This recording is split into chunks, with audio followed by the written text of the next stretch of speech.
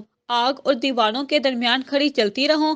جو اس نے کیا وہ بات اتنی چھوٹی نہیں تھی، تو یہ مت سمجھنا کہ میں تمہاری طرح کمزور ہوں، کیونکہ میرے پاس کھونے کے لیے کچھ ہے ہی نہیں، اور یقین مانو کہ جس کے پاس کھونے کے لیے کچھ نہیں ہوتا، وہ خطرناک حد تک طاقتور ہو جاتا ہے۔ تم جذباتوں اور غصے کے لحاظ سے کافی تیز لگتی ہو۔ ہاں، یہ سچ ہے کہ میں غصے کی بہت بری ہوں، اتنی کہ غصے میں اپنے پسندیدہ شخص کو بھی جاڑ کر رکھ دیتی ہوں، پر محبت بھی انتہا کی کر سکتی ہوں۔ یہ سچ ہے کہ کیلنڈر ہر تاریخ کو بدلتا ہے امراحہ، لیکن یاد رکھنا ایک تاریخ ایسی بھی آتی ہے جو کیلنڈر کو ہی بدل دیتی ہے۔ وہ پھر سے کچھ ایسا کہہ گئی تھی جو امراحہ کو سوچوں میں ڈبو گیا۔ اپنے کیے پر وہ الجھ کر رہ گئی، کائنات اس کے وجود کو جھنجھوڑ کر اٹھتی ہوئی کھڑکی میں کھڑی ہو گئی۔ امراحہ کے ماتھے پر چند بل نمودار ہوئے۔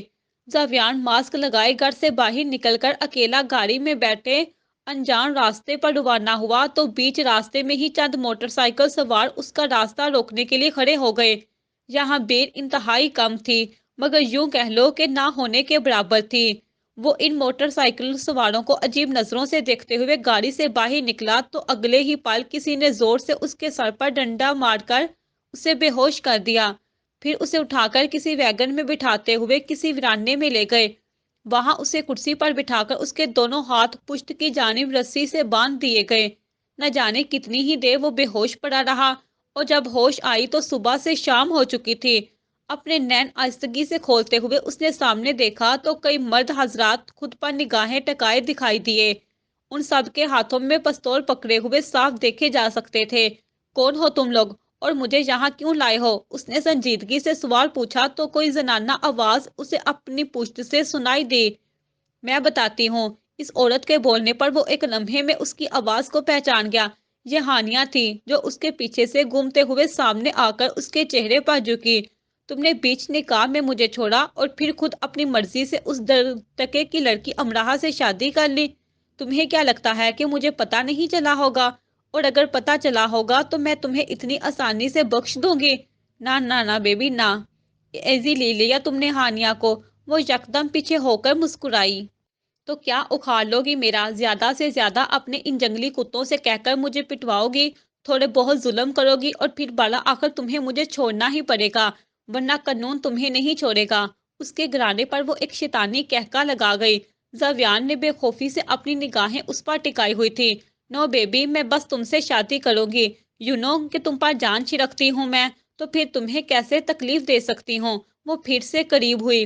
میں کبھی بھی تم سے شادی کے لیے ہاں نہیں کہوں گا، اور اگر بالفرض اپنی برداشت پر قابو نہ پاتے ہوئے کہہ بھی دیا تو اگلے ہی لمحے تمہیں طلاق بھی دے دوں گا۔ اس کے لہجے میں تلخی اور لفظوں میں ٹھہراؤ تھا۔ تم مجھ سے اتنی نفرت کیوں کرتے ہو زاویان؟ اس سانولی رنگت والی امراحہ میں ایسا کیا ہے جو مجھ میں نہیں؟ وہ تو سٹینڈرڈ اور خوبصورتی میں بھی مجھ سے کافی پیچھے ہے۔ یکا یک ہانیہ تلملا اٹھی تھی۔ زاویان مسکرایا۔ جاننا چاہتی ہو کہ اس میں ایسا کیا ہے جو تم میں نہیں؟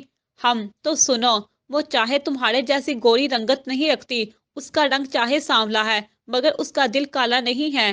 وہ چاہے سٹینڈرڈ میں تم سے لاکھوں پیچھے ہے، مگر اس کی ذات کا معیار ہے جو تمہارا نہیں ہے، اور سب سے بڑھ کر اس کی ایک سیلف ریسپیکٹ ہے جس کا وہ خود احترام کرتی ہے، جو کہ یا تمہاری ہے نہیں، اور یا پھر تم احترام کرنا جانتی نہیں، اور اس سے بھی زیادہ یہ کہ وہ تمہاری طرح بغیرت لڑکی نہیں ہے۔ زاویان بپھرے ہوئے مگرمچھ کی طرح اس نے چلاتے ہوئے اس کا گریبان پکڑا۔ غصے کی شدت سے ہانیہ کی آنکھیں پھٹنے کے قریب تھی۔ شادی تو تمہیں مجھ سے ہی کرنی ہوگی، اور تم مجھے طلاق بھی نہیں دے سکو گے، کیونکہ میں تمہیں ایسا کرنے نہیں دوں گی۔ اور اگر تم نے اب شادی سے منع کیا تو میں تمہیں تکلیف دوں گی، اتنی تکلیف دوں گی زاویان عالم کہ تمہارے جسم میں موجود تمہاری روح بھی کانپ اٹھے گی۔ اس کا دمکانا کافی پرجوش تھا، مگر مکابر اس کی بات کو ہنسی میں اڑاتا ہوا اتنی زور سے ہنسا کہ ہانیہ کو اپنے بولنے پر افسوس ہوا۔ کیا تمہیں واقعی ایسا لگتا ہے کہ میں تمہاری دھمکیوں سے ڈر کر ہاں کہہ دوں گا؟ ہاؤ فنی یار، مطلب تم اتنے عرصے سے مجھے جان بھی نہیں پائی؟ تمہیں واقعی لگتا ہے کہ زاویان عالم کسی سے ڈرتا ہے؟ مجھے تو تمہاری بے وقوفیوں پر بہت ہنسی آتی ہے یار۔ وہ ابھی تک شدت سے ہنس رہا تھا اور پھر ہانیہ نے اپنا غصہ آپے سے باہر لاتے ہوئے پیچھے کھڑے ایک شخص کے ہاتھوں سے پستول لے کر اس کے سر پر تان دیا۔ پھر اس کی ہنسی اچانک سنجیدگی میں بدل گئی۔ موت سے ڈر لگتا ہے نا زاویان؟ اگر پھر سے اپنی کھیکی شروع کی تو آئی سویئر میں تمہاری کھوپڑی اڑا دوں گی۔ اس کے زور کر کہنے پر وہ چند لمحے سنجیدگی سے اسے دیکھتا رہا اور پھر یکایک ایک دوبارہ کھلکھلا کر ہنسنے لگا۔ ہانیہ نے اپنی ناک پھیلاتے ہوئے پستول کو لوڈ کیا اور پھر سے اس کے ماتھے کے درمیان میں در دی۔ میں آخری بار کہہ رہی ہوں زاویان، اپنے دانت بند کرو ورنہ اس بار گولی تمہارے سر سے آر پار ہوگی۔ اس نے اشتعال سے کہا۔ کوئی اور نسخہ ٹرائی کرنا چاہتی ہو تو وہ بھی کر لو، پر تم مجھے میرے ارادے سے پیچھے نہیں ہٹا پاؤ گی، وہ مسکراتے ہوئے بولا۔ چلو دیکھتے ہیں کہ تم کس حد تک ثابت قدم رہتے ہو۔ تمانیت سے کہتے ہوئے اس نے قدم پیچھے بڑھائے اور ایک شخص کو اشارہ کیا تو وہ کرنٹ کی تار اس کے بازو سے لگا گیا۔ زاویان کو شدت سے کرنٹ کے جھٹکے محسوس ہوئے تو اس کی آنکھوں سے پانی بڑھ آیا۔ جب ہانیہ کو لگا کہ اب وہ مزید کرنٹ لگنے پر مر سکتا ہے تو اس نے آدمی کو وہیں روک دیا۔ پھر وہ ہٹا کٹا شخص پیچھے ہوا اور ہانیہ خود آگے بڑھی۔ زاویان کے قریب فرش پر بیٹھ کر اس نے اس کی ٹھوڑی کے نیچے ہاتھ رکھ کر اس کا جھکا ہوا چہرہ اوپر اٹھایا۔ زاویان کی آنکھیں انتہائی سرخ ہو کر پانی چھلکا رہی تھی۔ اس کے بال بکھر کر ماتھے پر گر چکے تھے اور وہ منہ کھول کر تیز تیز سانس لے رہا تھا۔ بہت ترس آ رہا ہے مجھے تم پر۔ کیا کروں، میں ایسا کرنا نہیں چاہتی تھی پر تم نے خود ہی مجبور کیا ہے بیبی۔ چلو شاباش، بتاؤ اب کہ مجھ سے شادی کرو گے یا نہیں؟ اپنے ہاتھ سے اس کے رخساروں پر بہتا ہوا پانی صاف کر کے اس نے پیار سے اس کا گال تھپتھپاتے ہوئے پوچھا۔ نہیں، اپنا سانس بحال کرتے ہوئے اس نے بمشکل کہا تو ہانیہ کا مسکراتا چہرہ وہی ماند پڑ گیا۔ دیکھو بیبی، تم پھر سے مجھے غصہ دلا رہے ہو اور جب مجھے دوبارہ غصہ آئے گا تو میں پھر تمہیں تکلیف دوں گی، وہ وقفہ لے کر بولی۔ تمہیں جو کرنا ہے کرو، چاہے تم میرے وجود کے ٹکڑے ٹکڑے کر دو، لیکن میں تم سے شادی کبھی نہیں کروں گا۔ اس کی آنکھوں میں آنکھیں ڈال کر اس نے تسلی سے کہا۔ جواب سن کر ہانیہ کا انگ انگ مزید بھڑک اٹھا۔ وہ دوبارہ کھڑی ہوئی اور پھر ایک اور شخص کو اشارہ کیا تو وہ گرم کی ہوئی لوہے کی سلاخ جو اپنے اصلی رنگ کو چھوڑ کر اب سرخ ہو چکی تھی، اسے لے کر زاویان کے گوڑے سفید بازوؤں پر لگا گیا۔ انتہائی گرم سلگتا ہوا لوہا جب اس کے وجود سے لگا تو وہ شدت کی حد پر چیخا۔ اس کی چیخ کی آواز کافی دور تک سنائی دی تھی۔ درد کی شدت سے وہ مسلسل کراہ رہا تھا اور آنکھوں کا پانی خود بخود تیز تیز نکل کر اس کے گلے سے ہوتا ہوا سینے تک کو بھگو گیا۔ پھر جب اس شخص نے ہانیہ کے اشارے پر سلاخ کو اس کے وجود سے الگ کیا تب بھی کتنی ہی دیر وہ اس کی تپش سے تڑپتا رہا، پر بڑھ کے لیے اسے سسکتا دیکھ کر ہانیہ کو اس پر واقعی رحم آنے لگا۔ بے اختیار اس کے نین بھی آنسو برسا گئے، مگر ان آنسوؤں کو چھپا کر صاف کرتے ہوئے وہ ایک بار دوبارہ اس کے قریب بیٹھ گئی۔ زاویان، ایم سوری، میں نے تمہیں بہت تکلیف دی۔ دیکھو پلیز اس بار منع مت کرنا ورنہ مجھے مجبوراً تمہیں اس دفعہ کوئی ایسی تکلیف دینی پڑے گی جس سے تمہاری قوت برداشت ختم ہو جائے گی۔ پلیز اس بار کہہ دو کہ تم مجھ سے شادی کے لیے تیار ہو۔ گھٹنوں میں اس کے قریب بیٹھی وہ جیسے اس سے التجا کر رہی ہو۔ وہ اپنے دانت نچلے ہونٹ پر رکھ کر اسے دباتے ہوئے ابھی تک شاید لوہے کا درد محسوس کر رہا تھا۔ اس کی آنکھیں بند تھی اور اشک کسی پانی کے جھرنے کی طرح بہتے ہی چلے جا رہے تھے۔ بولو نا بیبی، شادی کرو گے نا مجھ سے؟ اس نے نرمی سے دوبارہ پوچھا۔ زاویان نے آنکھیں کھولی۔ جتنی تم مجھے تکلیف دے رہی ہو نا، اتنی ہی میرے دل میں تمہارے لیے نفرت پیدا ہوتی جا رہی ہے۔ اگر تمہیں اب بھی لگتا ہے کہ میں اتنا کچھ سہنے کے باوجود بھی تمہیں قبول کروں گا تو تم غلط ہو۔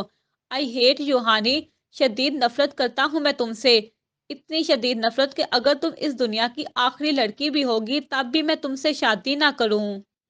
تم کہتی ہو کہ تم مجھ سے پیار کرتی ہو تو میں تمہیں بتا دوں کہ پیار ایسے نہیں کیا جاتا جیسے تم کرتی ہو۔ پیار میں محبوب کو اذیت نہیں دی جاتی، اسے مارا نہیں جاتا، نہ اسے کرنٹ لگایا جاتا ہے اور نہ ہی لوہا گرم کر کے اس کے وجود کو سلگایا جاتا ہے۔ زبردستی اپنا بنانے کی کوشش کرنا ٹھیک ہے، مگر اس میں محبوب کو تکلیف نہیں ہونی چاہیے۔ تو مجھے ڈرا سکتی تھی، مگر جو دھمکیاں دی ان پر عمل نہیں کرنا چاہیے تھا۔ پتا ہے، میں نے بھی امراہ سے زبردستی نکاح کیا ہے، پر میں نے اسے تکلیف نہیں دی، نہ ہی کرنٹ لگایا اور نہ ہی لوہے کی کوئی گرم چیز، اور نہ ہی اسے پستول دکھا کر جان سے مارنے کی دھمکی دی۔ میں نے اس کی کمزوری پکڑی تھی۔ میں جانتا تھا کہ اس کی کمزوری اس کے والدین ہیں، بلکہ شاید ہر بیٹی کی کمزوری اس کے والدین ہی ہوتے ہیں، اور شاید طاقت بھی۔ میں نے اسے دھمکایا تھا کہ اگر اس نے مجھ سے شادی سے انکار کیا تو میں اس کے والدین کو مار دوں گا، مگر ٹرسٹ میں، اگر وہ پھر بھی انکار ہی کرتی تو میں اس کے والدین کو کچھ نہیں کہتا۔ میں نے صرف اسے دھمکایا تھا اور وہ ڈر گئی، یا پھر میں نے اسے اس چیز سے ڈرایا کہ میں اس کے ساتھ زبردستی کروں گا، اس کی عزت اچھالوں گا۔ پر خدا جانتا ہے ہانی، اگر وہ پھر بھی انکار کرتی تو میں اس کے ساتھ کچھ نہیں کرتا۔ میں تم سے نکاح کرنے کا بہانہ ڈھونڈنا چاہتا تھا، جو کہ مجھے مل گیا، پر تم نے تو حد ہی کر دی۔ اگر میرے دل میں جگہ بنانا چاہتی تھی تو کوشش کرتی کہ میری نظروں میں اچھی رہو، لیکن تم تو حد سے بھی زیادہ گزر گئی۔ محبت نہ صحیح، کم سے کم میں تمہیں اپنی دوست تو سمجھتا تھا، پر اب تو تم اس دوستی کے درجے سے بھی کہیں دور جا کر نفرت کے درجے پر اتر گئی ہو۔ تم نے خود کو اب میری نظروں میں اتنا گرا لیا ہے کہ مجھے مرنا منظور ہوگا، پر تمہیں اپنانا نہیں۔ زاویان جیسے جیسے بولتا جا رہا تھا ویسے ویسے ہی ہانیہ کا غصہ حد سے سوا ہونے لگا۔ پھر وہ اچانک اٹھ کر چلائی، اگر اب تم میرے نہیں ہو سکتے نا زاویان، تو اب میں تمہیں کسی اور کا بھی نہیں رہنے دوں گی۔ اس کی نگاہوں میں بلا کی سرکشی تھی۔ اپنے بائیں طرف کھڑے ایک شخص کے ہاتھوں سے اس نے بارود کے چند گولے پکڑے۔ ایسے معلوم ہوتا تھا جیسے وہ پہلے ہی پوری تیاری سے آئی ہو۔ بارود کے ان گولوں کو اپنے ہاتھ میں لے کر وہ پھر اس کی طرف بڑھی اور ایک رسی کی مدد سے ان کو زاویان کی کرسی کے ساتھ باندھ کر اس پر ٹائمر لگا دیا۔ وہ دیدے پھاڑے اس کی حرکت کا جائزہ لیتا رہا۔ جب ہانیہ اس بار اس کی طرف جھکی تو اس کے چہرے کو دیکھ کر ہی وہ اس کے اگلے عمل کا اندازہ لگا گیا۔ وہ اس کے لبوں کو اپنا ہونٹ بوسہ دینے کے لیے جھکی تھی، مگر زاویان حقارت سے دیکھتا ہوا اپنا رخ دوسری طرف کر گیا۔ اس کا چہرہ موڑنے پر وہ مسکرائی، مانتی ہوں کہ تم مجھے پسند نہیں کرتے، پر تمہیں پتا ہے کہ میں نے تمہاری کرسی کے ساتھ یہ بارود کیوں لگایا؟ تاکہ تم اب کسی اور کے بھی نہ ہو سکو۔ اگر تمہارے یہ گلاب جیسے ہونٹوں کو ہانیہ اریچ نہیں چھو سکتی تو انہیں چھونے کا اختیار کسی اور کو بھی نہیں دوں گی۔ اب میں ٹائمر لگا کے یہاں سے چلی جاؤں گی اور ٹھیک 10 منٹ بعد ہم بم پھٹ جائے گا، پھر نہ تو تم باقی رہو گے، نہ تمہارا حسن اور نہ ہی تمہاری امراہ سے کی گئی سو کال محبت۔ اس کے چہرے کو سیدھا کر کے اپنے ہاتھ سے دباتے ہوئے عجیب سرکشی والی مسکراہٹ لیے بولی، تو اس کے ہونٹ گلائی میں نکل آئے، لیکن وہ کھا جانے والی نظروں سے اسے گھور رہا تھا۔ جانے سے پہلے آخری بار ایک کس کرنے دو گے پلیز؟ مجھے آج اس دن پر افسوس ہو رہا ہے جب میں نے تمہارے بہکاوے میں آ کر پہلی اور آخری بار تمہارے لبوں کو چھوا۔ تم قابل نہیں تھے اس کے، اور یہ جو تم نے اپنے آپ کو اتنی بہادر دکھا رہی ہو نا، اگر واقعی اتنی بہادر ہو تو تم میرے ہاتھ کھولو، پھر دیکھتے ہیں کہ کون زیادہ طاقتور ہے۔ اس کے بولنے پر ہانیہ نے زوردار کہکا لگا کر تالی بجائی۔ ہائے بیبی، تم غصے میں کتنے کیوٹ لگتے ہو، تمہیں کھا جانے کو دل کرتا ہے، کوچی موچی کرنے کو دل کرتا ہے، اور سچ کہوں تو میرا دل ہی نہیں کر رہا کہ میں تمہیں یوں بم سے اڑا دوں، مگر کیا کروں، تم سمجھتے نہیں ہو نا مجھے۔ تمہارے ذہن پر تو کسی کالی کم موہی امراہ کا بھوت سوار ہے، اگر وہ بھوت اتر جائے تو میں تمہاری جان بخش سکتی ہوں، پر تم اپنی ضد پر اڑے ہو، اور اپنی اسی ضد اور ہٹ درمی کی وجہ سے تم اپنی جان سے چلے جاؤ گے، اس لیے تمہارے جانے سے پہلے میں تمہیں چھونا چاہتی ہوں۔ اس کے قریب کھڑے ہو کر اس نے کمر جھکائے کہا، شٹ اپ، اگر تم نے مجھے ہاتھ بھی لگایا تو کیا کرو گے؟ جب شیر کو باندھ دیا جائے تو اسے اپنی طاقت کا زور نہیں آزمانا چاہیے۔ میں تمہارے ساتھ کچھ بھی کروں مگر تم بدلے میں کچھ نہیں کر پاؤ گے۔ ہانی، میری برداشت کا امتحان مت لو، میں نے کہا کہ مجھ سے دور رہنا۔ بے خوفی سے اپنی آنکھیں اس کے رخ پر گاڑ کر وہ للکارا، مگر جیسے ہی اسے انسنا کر کے ہانیہ ایک بار پھر اس کے ہونٹوں کو چھونے کے لیے مزید جھکی تو اس نے آؤ دیکھا نہ تاؤ اور جٹ تھوک نکال کر اس کے چہرے پر پھینک دیا۔ اپنے چہرے پر اس کا تھوک محسوس کر کے ہانیہ نے غصے سے مٹھیاں بھینچی اور اپنے پرس سے ٹیشو نکال کر اسے صاف کرتی ہوئی ٹائمر کو آن کر کے زاویان کے چہرے پر ایک گوری ڈال گئی۔ اگلے ہی پل وہ اپنے چیلوں کو لے کر وہاں سے جا چکی تھی۔